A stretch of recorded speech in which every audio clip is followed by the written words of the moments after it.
함께하며 여러분의 내일을 응원합니다. 성공을 부르는 좋은 습관, 성공예감 이대호입니다.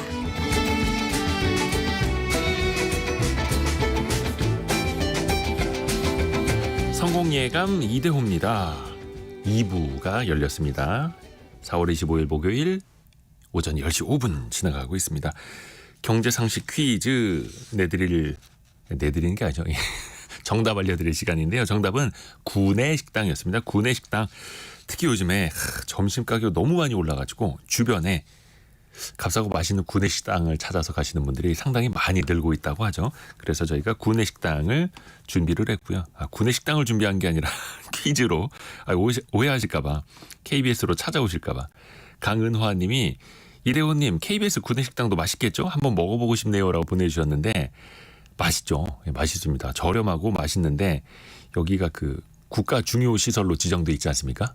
공영방송이고 그래서 이게 외부에서 그냥 그 아무나 맛보고 싶다고 찾아올 수 있는 데가 아니더라고요. 출입증이 있어야만 들어올 수 있는 그 식당입니다. 안타깝습니다.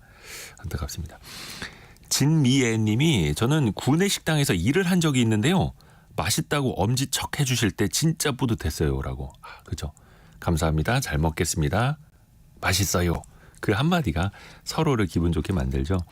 편성준 님은 동생이 구내식당 영양사로 취직해서 첫 출근을 했어요. 엄청 설레하면서 새 정장, 새 구두 신고 출근했는데 응원해주고 싶네요. 잘할 수 있어. 화이팅. 멋집니다. 멋집니다. 그리고 동생분도 맛있는 음식 많이 만들어주세요. 고맙습니다. 히토님은 자꾸 오타가 나서 이제 보냅니다. 구내식당이라고 정답 보내주셨고요. 어제 02로 시작하는 전화가 와서 성공예감 이대호입니다. 잘 듣고 있습니다. 외치려고 했는데 로또 어쩌고 저쩌고 해서 실망해서 끊었네요. 스팸 전화를 받으셨군요. 청취율 조사 전화를 받으셨어야 되는데 그래도 같이 이야기해 주셔서 고맙습니다. 반대로 8937님은 어제 꿈이 로또 사야 할 것 같은 꿈이었는데 퀴즈 당첨될 예지몽일까요? 라고 보내주셨는데 저희가 그렇다고 하면은 좀 그런데 이거 로또에 되셔야 되는데 저희가 커피 쿠폰으로 이렇게 격하하면 안 되는데 아무튼 고맙습니다. 여러분이 생각하시는 정답은 이미 늦었고 실시간 의견 계속해서 받아볼게요. 짧은 문자 50원, 긴 문자 100원이 드는 샵 9730 또 KBS 콩이 계속 열려 있습니다. 증시 상황 한번 볼게요. 코스피는 낙폭이 좀 컸었거든요. 아까 거의 한 1.3%까지 떨어졌었는데 지금은 0.89%까지 낙폭을 조금은 좁혔습니다. 2651.9 가리키고 있고요. 코스닥은 상승 반전을 먼저 해서 0.3% 오른 864.88 가리키고 있습니다. 개장 초에 그 SK 하이닉스 실적 발표가 있었죠. 예상보다는 잘 나왔는데 2.5% 정도는 좀 조정, 차익 실현 물량들이 나오는 것 같고요. 삼성전자가 1.78% 내린 77,200원 가리키고 있습니다. 원달러 환율은 1377.6원, 1377.6원 가리키고 있고요. 주식 시장도 그렇고 시장 상황이 쉽지는 않습니다만 여전히 그 투자에 관심 갖는 분들이 많이 있고요. 투자를 넘어서 선물이라든지 소위 잡코인이라고 하는 것들 혹은 3배짜리 ETF, ETN들 고위험 종목에 이 야수의 심장을 갖고 뛰어드시는 분들이 많이 있는데요. 근데 이게 과거에도 별반 다르지 않았다고 합니다. 일확천금을 노리는 사람들. 그 중에서 전쟁통에도 일확천금을 노렸던 사람들이 있었다고 하는데요. 역사 커뮤니케이터 이한 작가와 함께 재미있게 이야기 나눠보겠습니다. 안녕하세요. 안녕하세요. 예전에 우리는 투기의 민족, 투기의 민족이라는 책도 쓰셨었잖아요. 그 책에는 또 없었던 내용 이야기해 주신다는 거죠. 그 돈 때문에 이제 모든 것을 던지고 이렇게 불나방처럼 불에 뛰어들어서 망한 사람이 참 많이 있더라고요. 더 찾아냈습니다. 근데 전쟁통에도 큰 돈을 벌려고 했던 사람들, 또 큰 돈을 벌던 사람들이 있었다고요.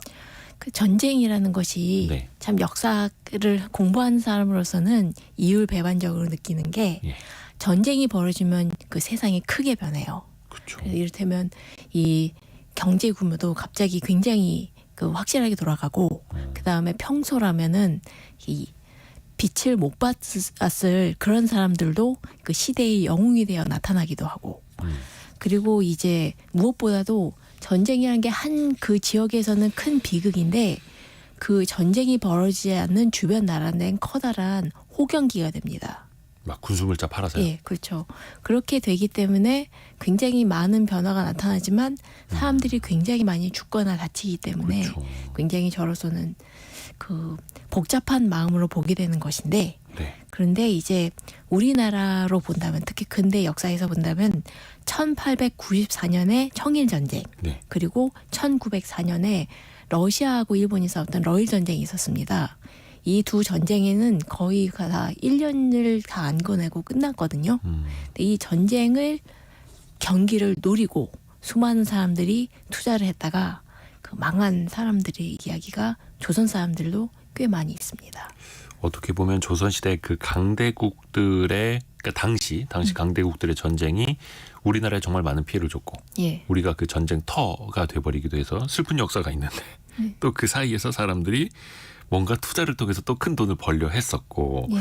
그러면 대표적으로 전쟁 특수를 누리려고 했던 사람 대표적인 인물은 누가 있어요? 그러니까 울산 출신의 기업가로 이종만이라는 분이 있습니다. 예. 이분은 나중에 이 굉장히 많은 투자를 했던 분인데 굉장히 많이 도전을 했어요. 거의 한 열 몇 번씩 도전하고 망하고 또 다시 도전하고 그랬던 분인데 와, 그거 오뚜기네요. 예, 1905년에 미역을 엄청나게 많이 사들입니다. 미역이요? 예. 뭐 식품으로 팔려고요? 갑자기 근데 왜 그게 미역? 아니었고, 그러니까 일본 사람들이 미역을 사들인 거 보고 이상하다 싶어서 조사해봤더니 예. 그 미역에 많이 들어있던 게 아이오딘입니다. 아이오딘. 예, 아이오딘이 바로 이 지금 우리가 옛날에 어렸을 때 상처 났을 때 바르던 빨간 약, 옥도전기, 요오드 팅크의 재료였거든요. 오. 네, 당시 러일 전쟁 때문에 사람들이 많이 다치니까 그 약의 재료로 쓰려고 일본 사람들이 미역을 비싸게 사들이고 있었던 겁니다. 그걸 발견한 거예요? 예. 그래서 그걸 보고 이제 미역을 마구마구 사들였죠. 5월에. 야. 그래서 창고에 꽉 차도록 미역을 사들이고 예. 그다음에 이제 미역 가격이 오르는 걸 보고 굉장히 흡족하게 생각하고 있었는데 7월에 갑자기 전쟁이 끝나버립니다. 이거 웃어야 되는 거예요? 말아야 되는 거예요? 좀 많이 울어도 됩니다. 잠시만요.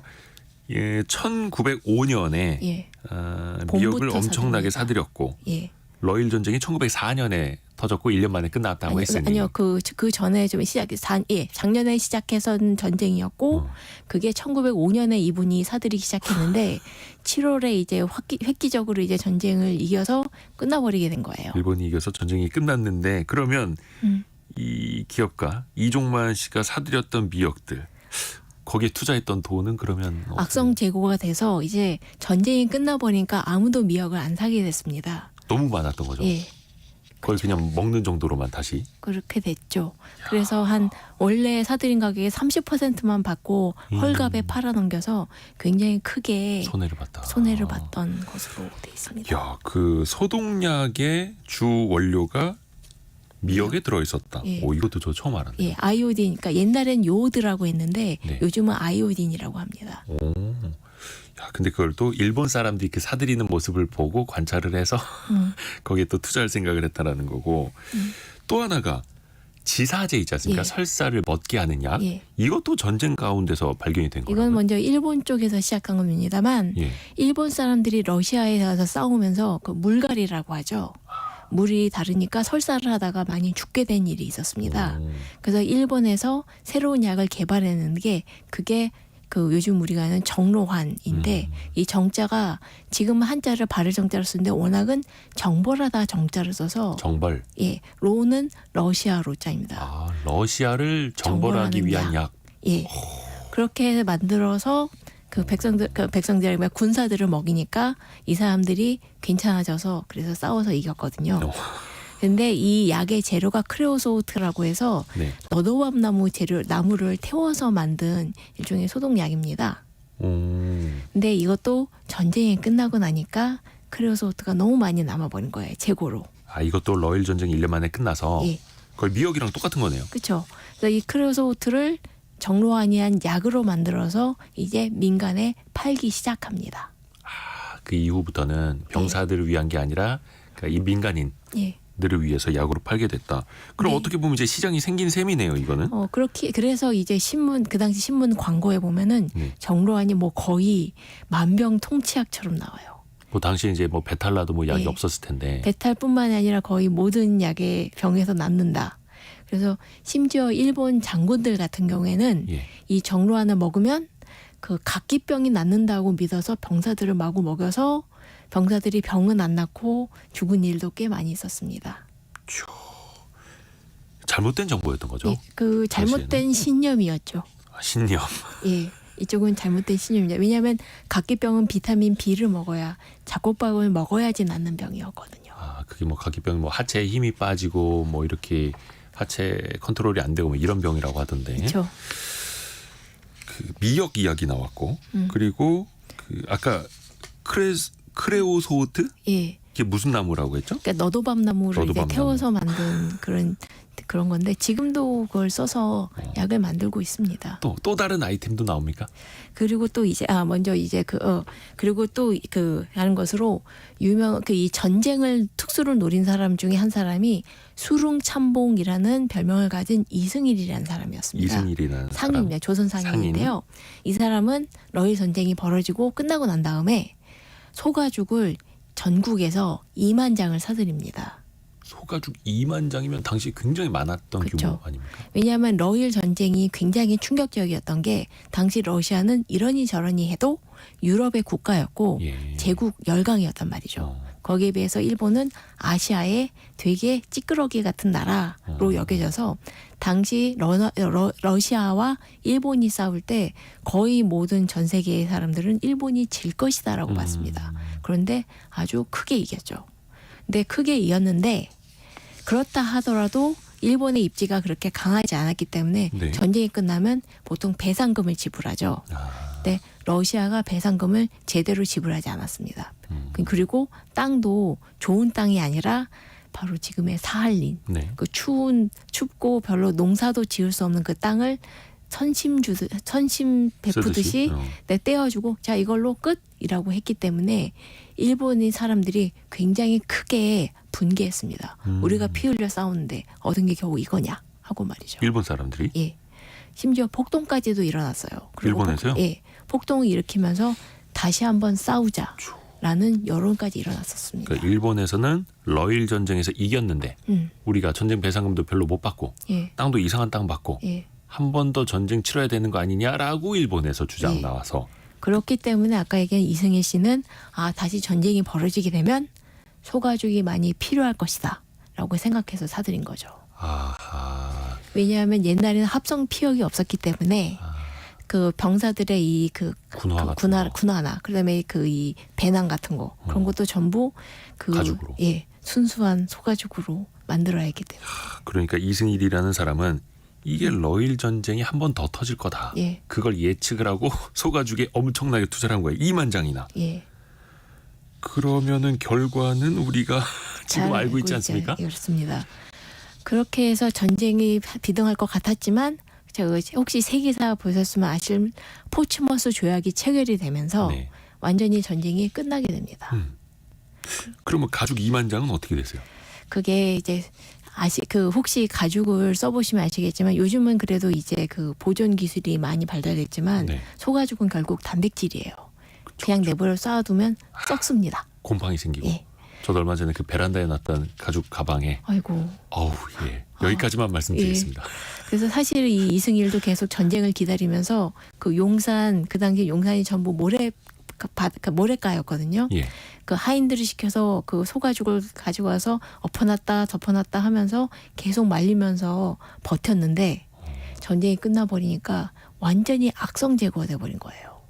계속해서 이게 손이 가야 되는데 그쵸. 제대로 관리를 해야 예. 되니까. 게다가 아무리 그래도 전쟁이 벌어지지 않는 한 2만 장이나 되는 소가죽을 조선 내에 쓸 일이 없어집니다. 그렇죠. 그렇죠. 갑자기 사람들이 다 그 가죽으로 생긴 이제 군화처럼 이런 걸 싣고 다닐 리도 없고. 예.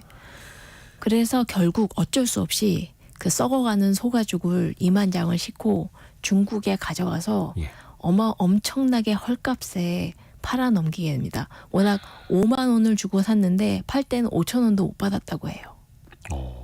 전체 가격이 예. 전체 2만 장이. 10분의 1 가격으로 이제 그거라도 건지자. 네. 어떻게 보면 이제 예측이 또 틀렸다, 배팅이 틀렸다 이렇게 볼 수 있을 텐데 저. 어떻게 보면 이거 당시 엄청난 큰 금액을 투자한 거잖아요. 예. 그 이제 쫄딱 망해버립니까? 아니면 또 재기를 할 수 있습니까? 그래도 여기에 말한 이종만 씨와 이승일 씨는 다 나중에 잘 풀린 케이스입니다. 그 이종만 씨는 나중에 계속 그 실패하다가 결국에는 금광을 찾아냅니다. 아까 그분이 저기 울산 미역- 지역 출신, 예, 미역. 미역 하셨던 분, 네. 미역 사셨던 분인데 금광을 찾아내서 그걸 또 이제 일본 회사에 팔아서 큰 돈을 번 다음에 그 번 돈의 절반을 사회에 그 환원해가지고 오. 그 노동자들에게 나눠주고 그랬습니다. 그 울산 지역에서 예, 이종만 씨입니다. 뭘 해도 될 분이었네요. 예, 그리고 또 이승일 씨는 예. 이분한테 또 이제 그 가마를 준 분이 나타나요. 한 분이 나타나서 그 아무리 당신이 돈 많이 부자가 된다 하더라도 나라가 망하면 무슨 상관이냐라고 얘기하고 그 말에 가마가 됩니다. 이 말을 하신 분은 바로 도산 안창호 선생이시고요.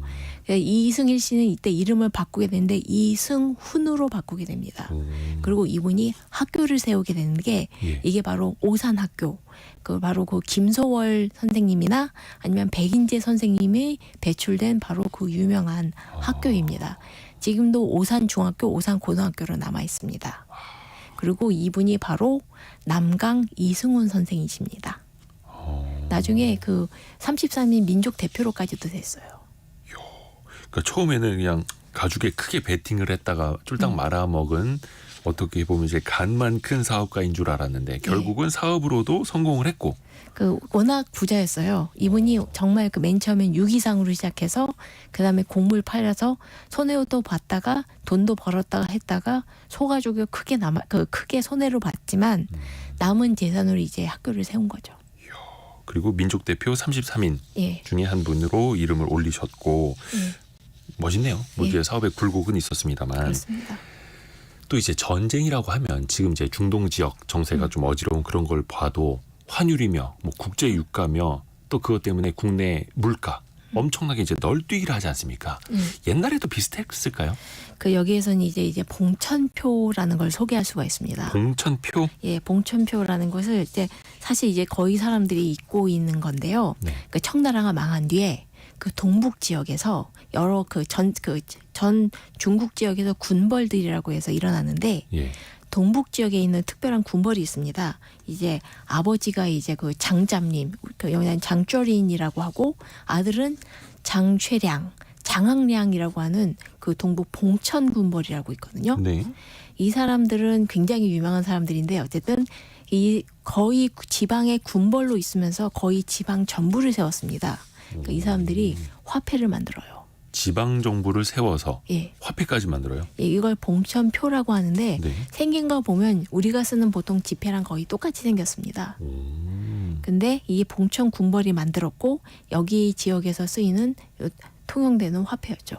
이 1920년대에 1920년대 또 이제 그 중국 군벌들이 한바탕 이제 싸움을 벌인 게 그 직봉 전쟁이라고 있거든요. 네. 이게 1차와 2차가 이제 1922년, 1924년에 있습니다. 그리고 여기에서 바로 이 봉천 군벌이 크게 이기면서 이 봉천표의 가격이 엄청나게 상승합니다. 근데 이거는 이제 중국의 예, 중국인. 군벌들의 싸움 이야기인데 예, 여기 이제 조선 사람들이 예. 이제 조선 요거 사람들이. 저거 돈 되겠네 이렇게 또 뛰어든 거예요? 예, 왜냐하면 이제 봉천이 워낙 조선하고 가깝기도 하거니와 예. 그리고 또 여기에 조선 사람만 뛰어든 것도 아닙니다. 일본 상인들도 다 뛰어듭니다. 그쪽 지역에 예, 새로운 군벌이 예. 지금 뭔가 기세등등하게 그리고 사슬 펼쳐나가고 있는데 그들이 화폐를 만들었다. 예. 저거 나중에 돈 된다. 예, 그리고 만약에 이들이 나중에 진짜 중국을 통일하거나 하면은 이 봉천표가 진짜 중국의 화폐가 그쵸, 될 그쵸. 수도 있다고 생각을 한 거죠. 이거 이제 1920년대 비트코인 되는 거다. 예.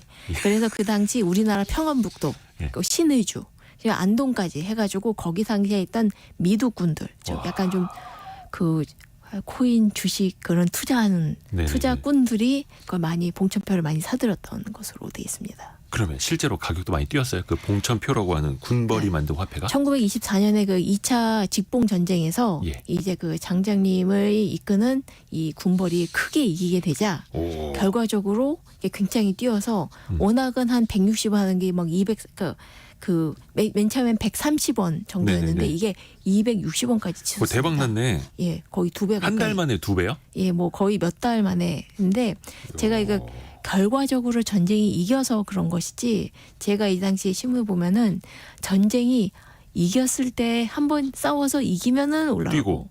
떨어지면은 떨어지고, 떨어지고. 이렇게 오락가락 하는 그 편차가 어마어마하더라고요.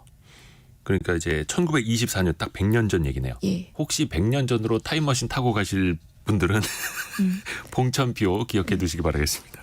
그래서 그 야. 이 신문에도 그 이제 조선신문에도 계속 나와요. 봉천표 앙등, 봉천묘 폭락. 계속 그 기사가 나와요. 거의 뭐 그냥 코인 시세처럼. 그렇죠. 야, 그 지역의 전투, 예. 그 상황에 따라서 시세가 급변했던 거고. 그러면은 끝에는 어떻게 된 거예요? 끝에는. 제가 이 아까 처음에 얘기 드린 것처럼 우리가 지금 봉천표가 무엇인지 모르지 않습니까? 거의 모르죠. 예. 저도 처음 왜냐하면 들어봤네. 봉천 군벌이 완전히 망했기 때문에. 아, 역사 속에 별로 이제 크게 기록도 안 예. 남고. 나중에 그 아버지인 장장님이 네네. 바로 그 일본 관동군한테 암살을 당합니다. 1928년에요. 어허. 그래서 이제 전쟁이 이제 벌어지게 되거든요. 그래서 그 아들인 장학량이 예. 군벌을 물려받게 되고 예. 아주 짧은 그 전성기를 구가하게 됩니다. 그래서 이때 또 이제 봉천표가 좀 오르긴 합니다만 장학량은 아마 워낙 그 유명한 사람이라서 옛날 분들은 좀 아실 거예요. 이 장학량 결국 그 중국의 장학량인데 그 사람이 이제 중국 국민당하에 들어갔다가 아. 거기 한번 반발을 일으켜서 싸웠다가 결국 연금이 돼서 거의 한 4, 50년 가까이 연금돼서 나중에 103살, 103살에 돌아가시거든요. 거의 그 가택연금처럼 이제 집안에만. 그러니까 장개석하고 싸워서요. 그러니까 그 장개석은 나중에 그 중국 국민당의 당수였고 나중에 그 대만으로 가게 되는 바로 그 사람입니다. 그러면은 당연히 이 봉천 군벌은 이제 완전히 사라진 거고 예. 봉천표라고 하는 화폐도 휴지 조각이 됐죠. 또 거기 투자했던 사람들도 예. 이 봉천표의 그 휴지 조각이 된 것이 타격이 얼마나 컸는지 이 당시 그 봉천에 있던 가게들 한 600개에서 700개가 한꺼번에 다 문을 닫았다고 할 정도입니다. 그러니까 상업도 망한 거고 예. 화폐는 뭐 당연히 망했을 테고 그러니까 잡코인이 상폐 그러니까 잡코인을 발행한 회사 자체가 사라졌다. 예. 이렇게 봐야 되는 거네요. 그러니까 봉천 그 일대가 완전히 그 경제가 나락으로 가게 되는 그런 상황이 벌어집니다. 경제가 망했으니 뭐 화폐가 무슨 소용이 있겠습니까? 근데 그래서 또 이게 너무 손해가 크니까 이 봉천표를 인수하려고 하는 세력이 또 나타나게 됩니다.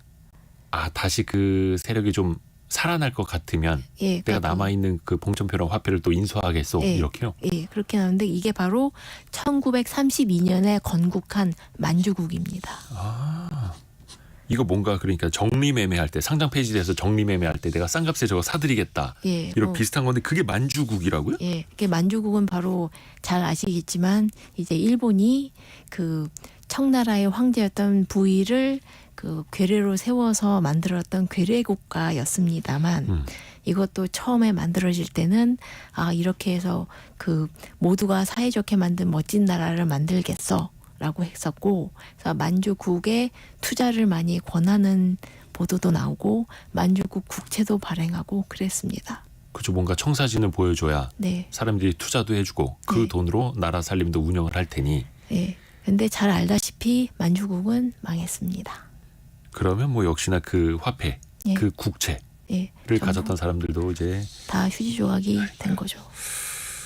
야 이게 재밌네요. 막 좀 미역 나오고 소가죽 나오고 지금 남이 망한 이야기는 좀 재미있긴 해요. 내가 망하면 슬프지만. 근데 여기에서 또 이게 기상천외한 게 많이 등장을 합니다. 정어리, 예. 생선 정어리가 등장을 합니다. 정어리가 이게 어떻게 돈이 됐어요? 그 우리나라는 이제 요즘 정어리를 많이 먹지는 않지만고 네. 유럽에는 정어리 이제 통조림으로 많이 네. 나옵니다. 근데 원래 조선 시대만 하더라도 정어리가 꽤 많이 잡혀서 조선 사람들이 정어리를 반찬으로 많이 해 먹었습니다. 그 먹는 것 때문에 이거 가격이 많이 뛰었다는 거예요? 근데 먹는 것보다 이제 근대 들어와서는 중요하게 이 정어리가 그렇게 많이 각광을 못 받았던 게 굉장히 기름이 많은 생선이거든요. 그래서 빨리 상합니다. 그런데 이게 근대 되면은 이 기름을 짜내서 고음용으로 쓸 수 있다는데 착안하게 됩니다. 이제 정어리를 뜨거운 열에 쪄서 쫙 짜내면 기름이 나오고 그럼 남은 찌꺼기는 박이라고 해서 이걸 비료로 쓰고 이 정어리 기름은 한자로 온유라고 합니다. 온유. 예, 이 온유는 이제 그 바셀린 만드는 데 쓰고 비누 만드는 데 쓰고 그리고 또 이제 이걸 정제해서 글리세린으로 만들면 다이너마이트 만드는 재료로 쓸 수 있습니다. 이야, 정어리 기름이 여기저기 많이 쓰이네요. 예. 바세린부터 다이너마이트까지. 그 정어리 기름으로 만든 비누를 저는 안 써봤는데 잘 삭힌대요. 근데 생선 냄새가 좀 많이 나요. 아이 그렇게 이거. 비린내가 좀 나는. 예, 뭐 최근에 뭐 그런 뭐 없애는 기술이 좀 있겠습니다만 예.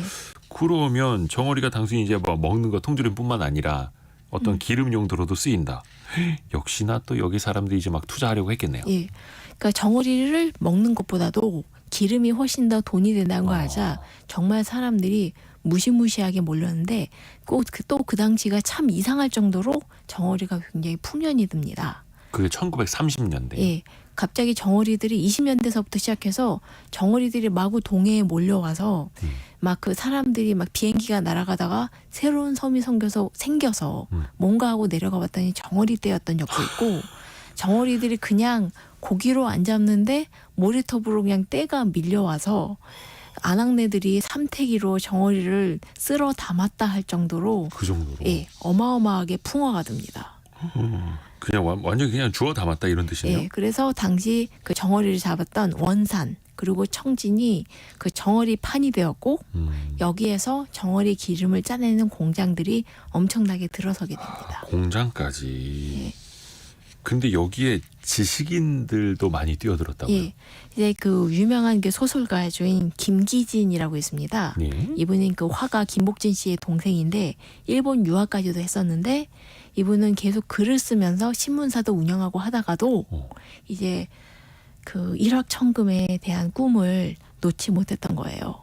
그래서 이 당시 그 정어리 기름 공장들이 굉장히 많이 세워져서 원산에만도 정어리 기름 공장이 400여 곳이 만들어지고 네. 마찬가지로 정어리 잡을 수 있는 강원도에도 정어리 기름 공장이 세워졌는데 이 김기진 씨는 이제 중어일보 같은 걸 만들고 그러다가 이 사람의 처가가 네. 그 저쪽 함경도였거든요. 그리고 장인어른이 그 어업으로 돈을 벌었던 좀 부자였습니다. 근데 그 장인어른은 안 되고 처남을 꼬셔가지고 돈을 그 모아다가 투자 좀 하자. 예. 그리고 또 이제 주변에 있던 사람들이 하나둘 모여들어서 전부 각출해가지고 꽤 사업이 크게 됐어요. 정어리 기름 짜내는 공장을. 공장 3곳에 뭐 그 직원도 한 100명 넘고 그 배도 한 20척 해가지고 그 정어리 기름 짜는 그 사업에 도전을 했습니다만 네. 늘 그렇지만 정어리 기름 하는 사람들이 많이 도전하면 가격이 폭락을 해요. 공급이 또 많아지니까. 예, 공급이 많이 포화가 되면서 이렇게 되니까 게다가 또 이 당시 일본 그 국정이 그 수상이 교체가 되거든요. 예. 그러니까 긴축 재정으로 또 바뀌게 되고 또 그리고 갑자기 1929년대서부터 갑자기 또 정어리가 또 안 잡히게 됩니다. 정어리가 많아도 이 짜는 기회가 부족해서 망할 때도 있고, 그러니까 정어리가 안 잡혀서 망할 때도 있는데 이 김기진 씨 같은 경우에는 정어리 기름 가격이 너무 갑자기 내려서 그래서 1929년에 사업을 시작했다가 1930년에 망했습니다. 어떻게 보면 그 원재료의 시세 변동이라는 그 변수. 예. 이건 또 예측하기가 되게 어려운 거니까요. 그렇죠. 조금 전에 박민호 님이 정어리 기름으로 일본 제국이 전쟁에 썼었죠. 심지어 전함에도 쓸 정도였다고 합니다. 와, 이 이야기를 알고 계시네요. 그렇습니다. 유명한 이야기예요. 오, 그러면 일본이 어떻게 보면 전쟁의 군수용으로 활용하기 위해서 정어리 기름도 쓰려고 했던 거예요. 사실 그 일본이 그 태평양전쟁을 1941년에 벌이는데 네. 그런데 가장 큰 전쟁할 때 필요한 것은 바로 석유죠. 예. 그런데 전쟁을 벌이게 되면서 특히 미국과 싸우게 되면서 그 석유의 수입로가 막히게 됩니다. 그러니까 대체율을 찾기 위해서 굉장히 많은 노력을 기울이게 되죠. 실제로 이 정어리 기름 짜는 공장을 만들 때도 그 당시 뛰어들었던 유명한 기업이 바로 일본 그 미쓰이 기업입니다. 그래서 당시 보도에 보면은 이제 개미들이 예. 정어리 기름 짜려고 이제 몰려드니까 일본 정부에서 이제 그 제안을 걸면서 미쓰이나 아니면 제한 일본인들에게 우선권을 몰아줘서 조선 사람들이 굉장히 불만을 가진 기사가 나와요. 아, 그러니까 조선 사람들도 정어리 기름 짜서 좀 일을 하려고 했는데 예. 일단 일본 기업부터 돈 벌어야 된다. 예. 이렇게 막았다는 거예요. 예. 근데 또 그 이유 중 하나가 일본이 그 기름을 군용으로 쓰기 위해선 같은 일본 회사가 더 편했던 것도 있죠. 잠깐만요. 그러면 그 정어리 기름을 짜내 가지고 탱크에다 주유하고 전투기에다가 주유하고 군함에다 주유하고 막 그랬다는 거예요? 지금 생각하면 분명히 미친 기획입니다만 그 당시 일본 군부는 굉장히 진지했습니다. 왜냐하면 전쟁을 해야 되는데. 아니 그 전쟁을 벌인 것 자체가 이렇게 제정신은 아니겠죠. 아니었습니다. 예, 예. 그렇죠. 애초에 미국을 상대로 이길 수 있는 전쟁도 아니었거니와 네네. 게다가 석유가 없으니까요. 그리고 무엇보다도 1940년대가 되면 갑자기 정어리들이 동해에서 전부 다 사라져 버립니다. 예? 이유를 알 수가 없어요. 정어리가 갑자기 씨가 말라 버립니다. 아니 아까 그 30년대만 하더라도 정어리가 거의 섬을 이룰 정도로 몰려오고 예. 40년대 되니까 사라지고. 예. 그 완전히 사라져 버려서 당시 그 온유를 자르고 정어리 기름 자르고 했던 회사들이 네. 다 망해 버립니다. 그래서 그때 투자했던 사람들도 그리고 가장 크게 망한 건 역시 일본 예. 제국이라고 할 수 있죠. 그래서 당시 사람들이 그 정어리가 일본을 망친 물고기 일망치라고 별명을 붙이기도 했습니다. 망국어. 아니 왜 정어리 탓을 해? 그러니까 전쟁은 자기네가 벌여놓고 사실 그 태평양 전지 그 말기에 일본은 네. 워낙 그 일본 제국은 제정신인 나라가 아니었기 때문에 그렇죠. 애초에 진지하게 정어리 기름을 써서 전쟁을 할 수 있을 리도 없었고요. 그런데 정어리뿐만 아니라 이 세상 온갖 곳에서 기름을 다 짜내려고 했기 때문에 그 중에 하나에 불과했습니다. 정어리는.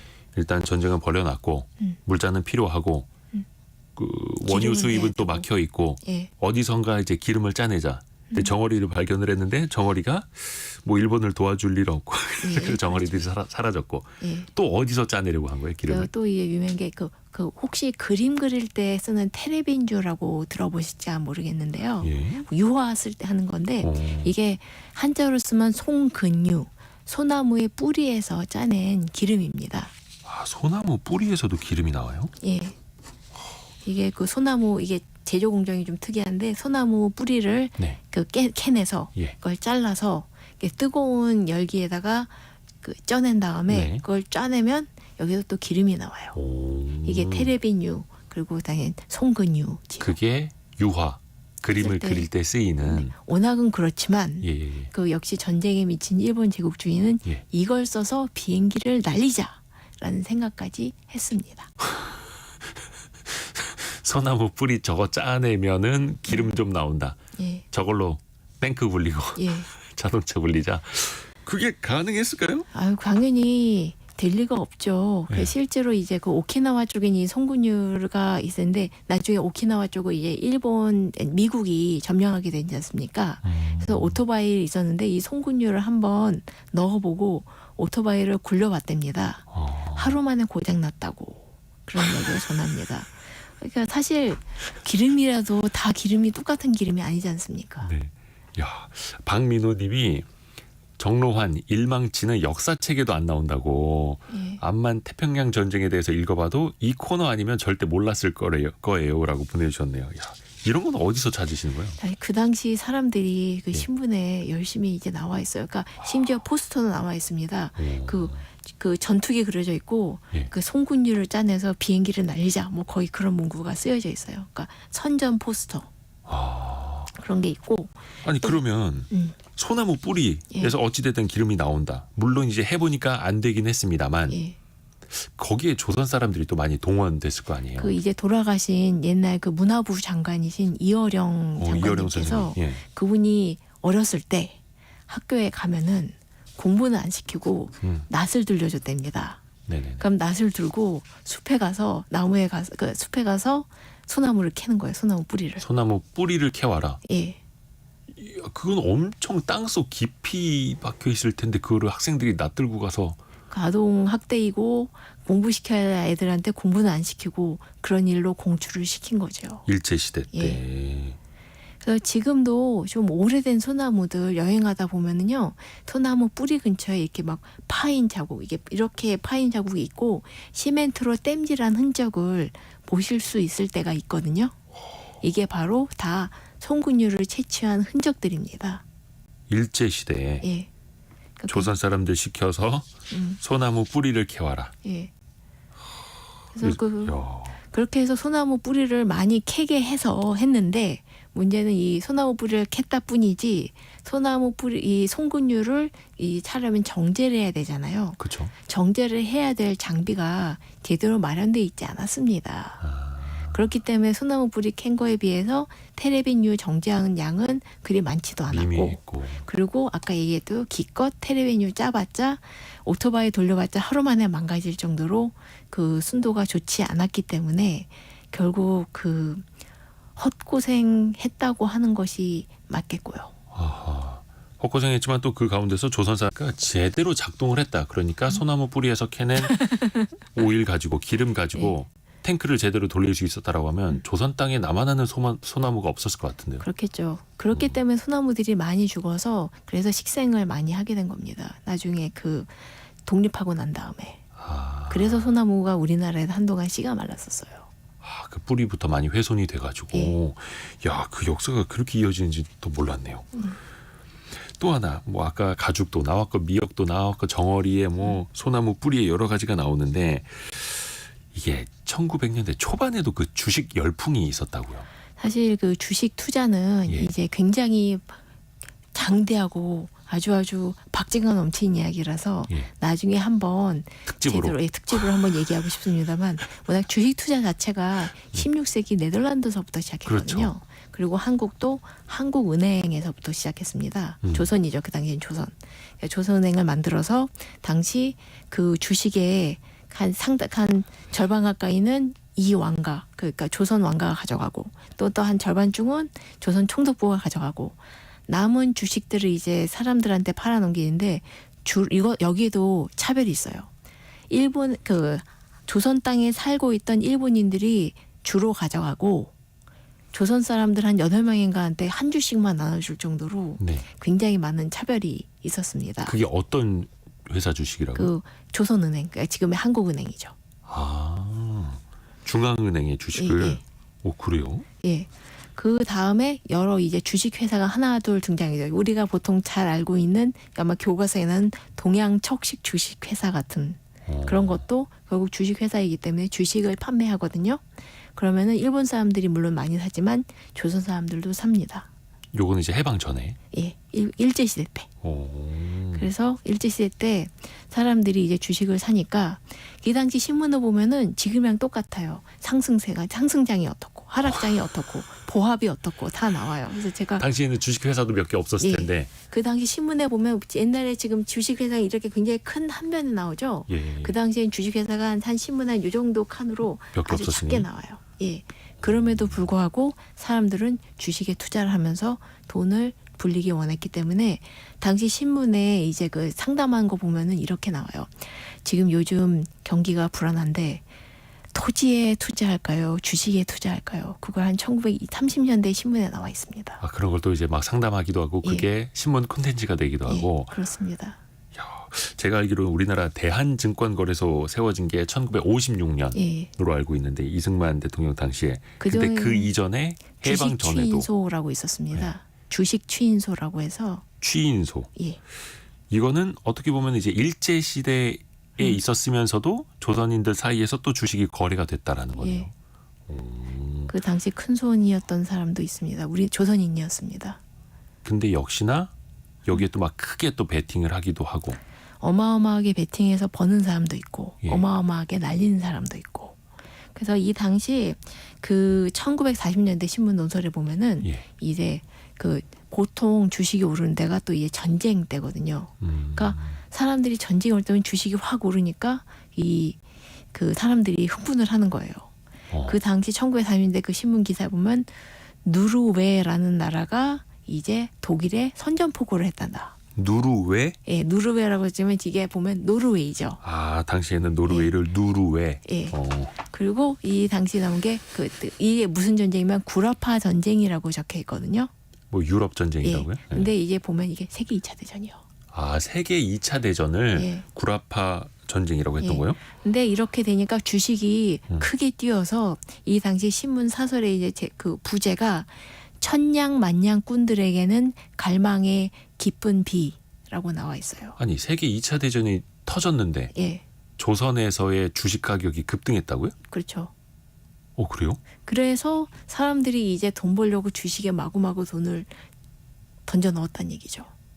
야, 요즘 같아서는 이제 그 중동 지역이나 전쟁 터지면 또 이제 네. 물가가 높아지지 않을까 하면서 주식이 또 충격을 받는데 당시에는 올랐다.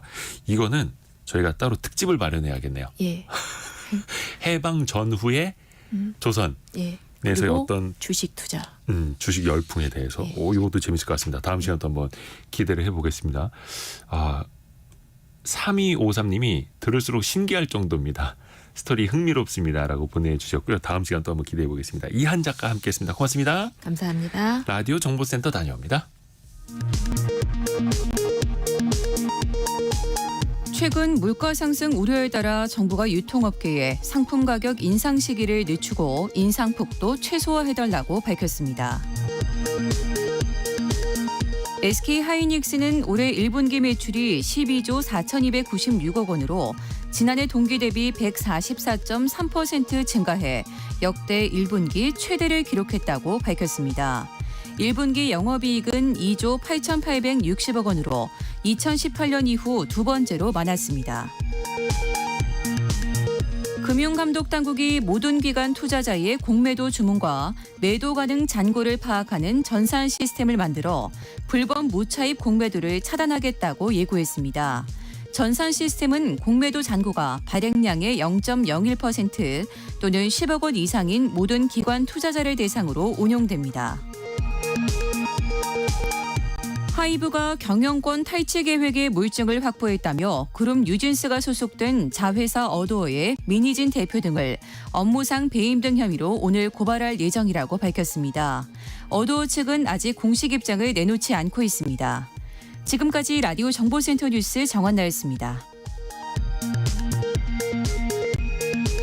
청취자 여러분의 질문이 콘텐츠가 되는 시간 애프터 서비스로 갑니다.